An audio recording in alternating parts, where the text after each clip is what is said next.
কি লজ্জাও করে না? তোর সাথে সব বান্ধবীদের বিয়ে হয়ে গেছে, কারো কারো তো বাচ্চাও হয়ে গেছে, আর তুই বাজ বিচার করতে করতে বুড়ি হয়ে যাচ্ছিস। এই তুই আসলে চাসটা কি রে?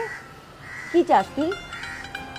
সিম্পল, আমি চাই prince charming, height like Hrithik Roshan, face like Ranbir Kapoor, dimple like Shahrukh Khan, eyes like Shakib Khan, আর পার্সোনালিটি যদি টম ক্রুজের মতো হয় তাহলে তো কোনো কথাই নাই। ঠিক আছে, এতক্ষণ তো সব নায়কদের কথা বললি, হুম, তাহলে বিল গেটস বাদ যায় কেন?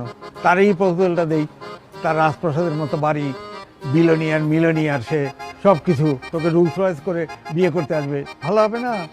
না না, এসব রোলস রয়েস মার্সিডিজ দিয়ে আমার হবে না বাবা।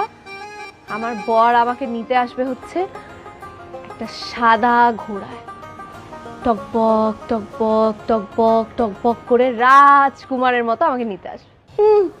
রিক্সায় করেও আসবে না।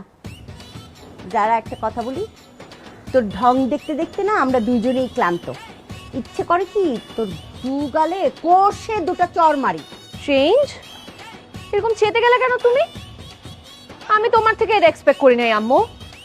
আজকে তোমরা আমাকে অনেক বকা দিয়ে ফেলছো, তোমাদের বকা দেওয়া কোটা শেষ।